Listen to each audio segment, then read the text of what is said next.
Hello and welcome everybody to another episode of Books and Bytes. Today we're taking a deep dive into Believe in People by Charles Koch.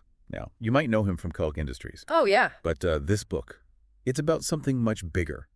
It's his call for a societal shift towards empowering individuals Interesting. and challenging those top-down control structures Yeah. we see everywhere. Yeah, that's a great way to put it. It's a critique of the status quo, coming from someone who's often seen as part of the establishment. Right. Koch doesn't just talk about individual potential Yeah. in the theoretical sense. He connects it to his own experiences, both personal and professional. Let's dive into that. What are some of the core themes that run through the book? I know you've had some time to really digest it. Absolutely. I'd say the book really centers around this idea of tapping into the power of individual potential, even amidst all the challenges we face as a society. Yeah. Koch argues that instead of relying on top-down control, we need to create an environment where people are encouraged to contribute their unique talents and pursue their own definition of success. That makes a lot of sense. I think everyone can relate to the feeling of being stifled by bureaucracy or rigid systems. Absolutely. It's like Koch is saying we need to break free from that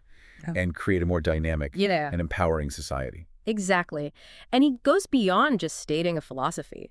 He offers a framework for action, what he calls becoming a social entrepreneur, no matter your background or resources throughout the book.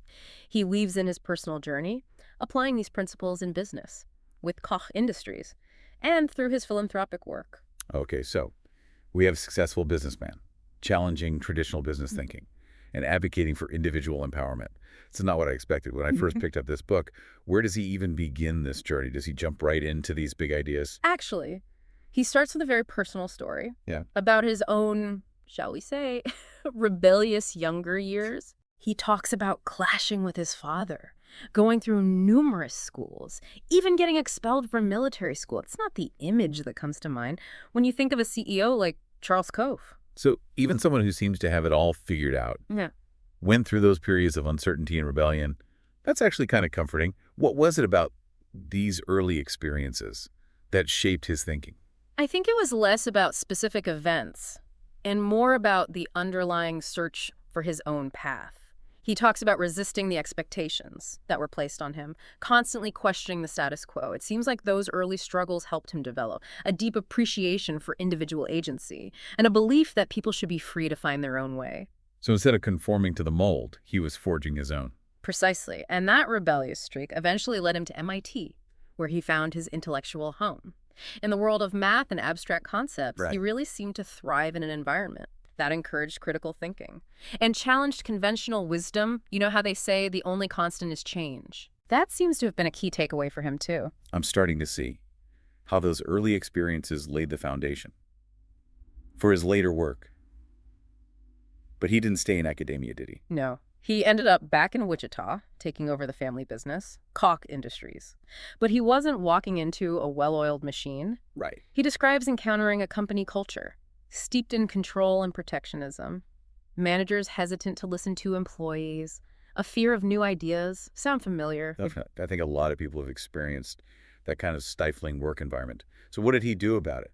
Did he just become another cog in the machine? That's where things get really interesting. Instead of accepting the status quo, Koch decided to apply the very principles he had been developing, empowering individuals, valuing their contributions, and fostering a culture of trust. He wanted to transform the company from within, almost like a mini society where people could flourish. So he basically saw Koch Industries as a testing ground for his ideas about societal change. You could say that.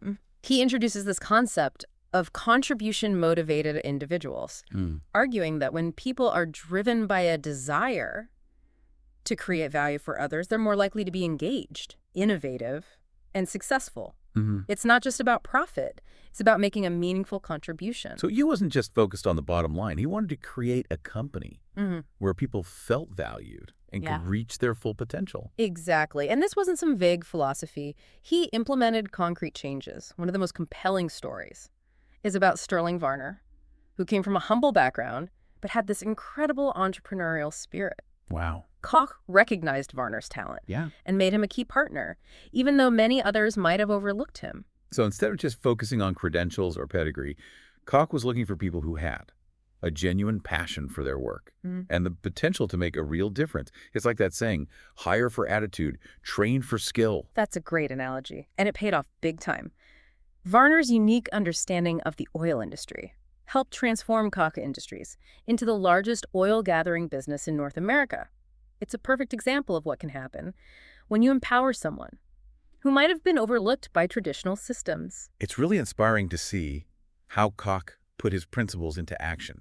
He didn't just talk about empowering individuals, he actually did it. And he didn't shy away from the challenges. He describes pivotal moments like the Minnesota refinery strike in 1969, where he faced resistance to change, and even violence. Oh, wow. It was a wake-up call, showing him how deeply ingrained the control mentality was, even in a company that was trying to embrace a more empowering culture. Those kinds of situations really test your commitment Huh. to your principles. It would have been easy to revert to a more traditional top-down approach, but it seems like these challenges only strengthened Koch's belief in the power of individual empowerment. Absolutely, and he highlights how those struggles ultimately led to positive changes. One example is the stop button anecdote. They gave employees on the shop floor the authority to hit the stop button in an emergency. Instead of waiting for managerial approval, it might seem like a small change, but it symbolized a deep shift in trust and responsibility. That's a powerful example. It Yeah. shows that empowering individuals isn't about relinquishing control. It's about creating an environment where people feel trusted and can take ownership. It's about believing in their ability to make good decisions. And Koch argues that this approach leads to better outcomes, not just for individuals, but for the entire organization. So he's showing that empowering people isn't just some feel-good idea. Yeah. It actually makes for a more effective and innovative company. Exactly. He uses another story, this time about Mike Cooper, who started as a manual laborer at a Georgia Pacific plant. After Koch Industries acquired Georgia Pacific, Cooper was actually encouraged to think creatively and solve problems. He noticed a flaw in a newly installed automated system. And instead of just complaining, he designed a solution. That actually earned him a patent. That's amazing. From manual laborer to patent holder, it really shows how empowering people can unlock their potential and lead to unexpected breakthroughs. And that's one of the key takeaways from this part of the book. Koch's transformation of Koch Industries wasn't just about changing business practices. It was about shifting the entire culture towards valuing and empowering individuals. It seems like he's creating a model Mm. for what he believes society as a whole should look like. Yes, and that's where we'll pick up. The next part of our deep dive, we'll explore how Koch applies these principles to broader societal challenges, from poverty and education to politics and criminal justice reform. Looking forward to it. So far, we've seen how Koch transformed his company by focusing on individual potential and contribution. But that's just one piece of the puzzle. He doesn't shy away from tackling some of the bigger societal issues facing America. Yeah, it's almost like he uses his experience at Koch Industries as a springboard to address these larger systemic problems. And he doesn't hold back. He paints a pretty stark picture of what he calls a two-tiered society. That's one of the most impactful parts of the book. He acknowledges the progress America has made, especially in terms of individual liberties. But he also highlights how these ideals haven't been fully realized for many, leading to growing divisions and a sense that the American dream is fading. And he doesn't just throw around these big ideas either. He backs them up with hard data, talking about declining upward mobility, rising suicide rates, and the challenges posed by automation and technological change. What struck me is how he connects these trends to a fundamental human need, the need to feel like you're contributing, that your talents are valued. When people feel like they're being left behind, it creates a sense of hopelessness and despair. It's not just about economic inequality, it's about the erosion of opportunity and a sense of purpose. It's a pretty bleak assessment. But he doesn't leave us hanging, does he? He offers some potential solutions, right? I remember him talking about the power of community. What did he mean by that exactly? He sees community as a vital antidote to the sense of isolation and powerlessness. And he defines community broadly. It's not just about your physical neighborhood, it's about families, groups, networks, any space where people can come together, support each other, and feel a sense of belonging. So it's about creating those human connections that give us a sense of purpose. Yeah. And make us feel like we're part of something bigger than ourselves. Precisely. And Koch contrasts this with what he calls the poverty industrial complex, a top-down bureaucratic approach that often focuses on deficiencies rather than potential. Instead of empowering people to solve their own problems, it creates a cycle of dependence and undermines self-belief. It's almost like, Sure. providing resources without instilling that sense of agency can almost be more harmful than helpful. Yeah, and it reminded me of the famous quote from Maya Angelou. I've learned that people will forget what you said. People will forget what you did.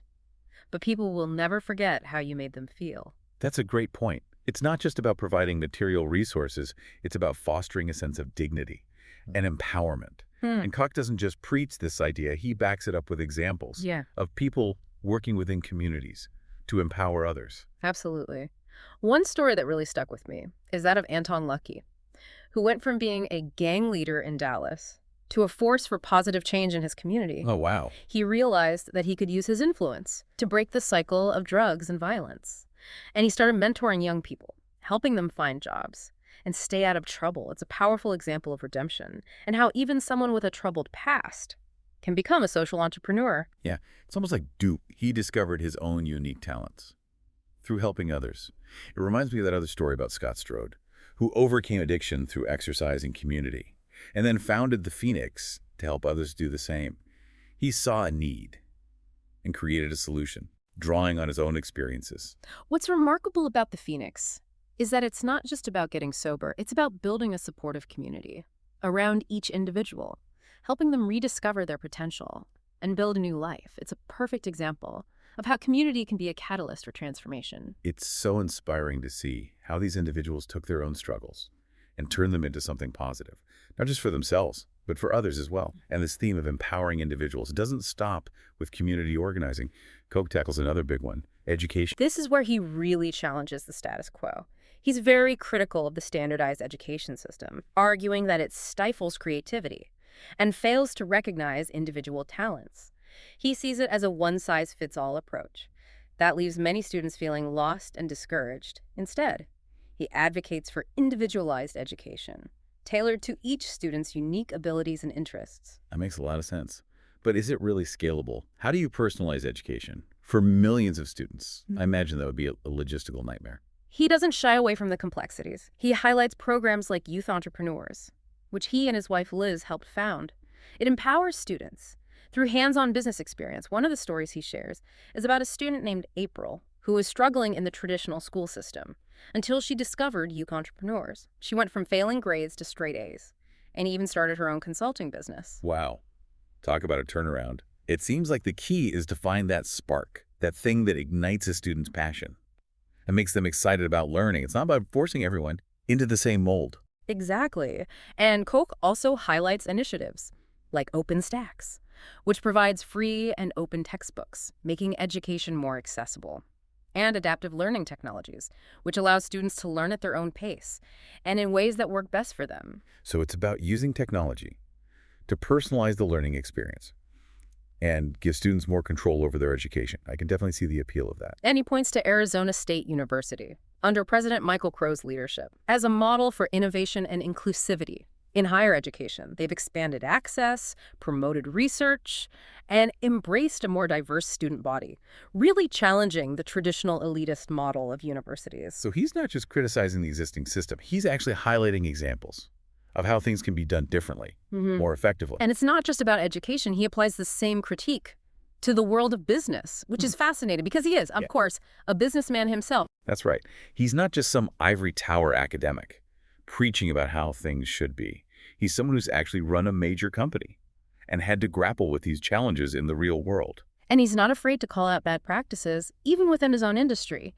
He criticizes what he calls corporate welfare, where businesses collude with government to create barriers to entry, stifle competition, and ultimately harm consumers. It's almost like he's saying that true success in business comes from creating value for others, not just seeking profits through any means necessary. Yes. And he calls this principled entrepreneurship, which is a whole other concept he unpacks in the book. He uses the story of Melanie Armstrong, a hair braider who faced absurd licensing requirements, to illustrate the harms of these anti-competitive practices. That's a story that a lot of people can relate to, especially small business owners, who often have to navigate a maze of regulations and red tape. Armstrong's story is really inspiring because she didn't just give up. She fought back and eventually got the law changed in Mississippi, making it easier for other hair braiders to pursue their dreams. It's a perfect example of how individuals can make a difference, even when they're up against powerful interests. And Koch doesn't just talk about the negative examples, he also highlights instances where businesses have acted ethically and put principles ahead of short-term profits. Like when Koch Industries opposed a policy that would have benefited them financially, but would have harmed consumers. So he's walking the walk. He's not just saying businesses should act ethically. He's actually putting those principles into practice. Yeah. It's like that old saying, actions speak louder than words. Precisely. And he argues that this ethical approach to business is essential for creating a society where everyone has the opportunity to succeed. But he doesn't stop there. He tackles another major obstacle to progress: partisan tribalism. That's definitely a hot-button issue these days. It seems like everyone is retreating into their own echo chambers. And it's getting harder and harder to have civil conversations across political divides. That's exactly what Koch is concerned about. He sees this us versus them mentality as a major obstacle to progress. He argues that the focus on winning at all costs, rather than finding common ground and solutions that benefit everyone, has led to gridlock and inaction on many critical issues. It's like we're stuck in a perpetual tug of war, and no one is actually moving forward. It's exhausting. Does he offer any hope that we can get beyond this gridlock? He does. He actually uses the criminal justice system as a case study, highlighting the tragic story of Weldon Angelos, who received a 55-year sentence for a first-time non-violent drug offense. That's heartbreaking. Okay. It's hard to believe that something like that could happen in a country that prides itself on justice and fairness. Koch uses this case to illustrate how mandatory minimum sentences and other harsh policies have led to mass incarceration, disproportionately impacting communities of color. But what's interesting is that he doesn't just blame one side of the political spectrum. He points out how both liberals and conservatives have raised concerns about the criminal justice system, but have often been unable to work together to find solutions. So it's not just about left versus right. It's about breaking free from this tribalistic mindset and recognizing that we have more in common than we might think. And he uses the First Step Act as an example of what's possible. When people from across the political spectrum come together to address a shared problem, this bipartisan effort led to some meaningful reforms, reducing mandatory minimum sentences, expanding opportunities for rehabilitation, and giving people a second chance. It's inspiring to see that even in our current political climate, it's still possible to find common ground and make progress on important issues. It's like he's saying, that we don't have to agree on everything, to work together to make a difference. And he points to the unlikely partnership between Van Jones, a progressive activist, and Mark Holden, Koch Industries' general counsel, who worked together to push for the First Step Act. They came from very different backgrounds and ideologies, but they found common ground in their desire for a more just and humane criminal justice system. So it's about recognizing that we're all part of the same team, even if we have different ideas about how to get there. He is. He wants to see more social entrepreneurs, people who are willing to step up and work towards solutions, regardless of their political affiliation. And it sounds like he's calling for a shift in mindset, a move away from this adversarial win-at-all-costs mentality to a more collaborative approach, where we focus on finding common ground and building a better future together. He actually lays out a 3-step process for how to do this, for how to build movements that can lead to lasting change. Oh, what are those? I'm always interested in practical advice, something you can actually apply in your life. He says first, find what works and support it.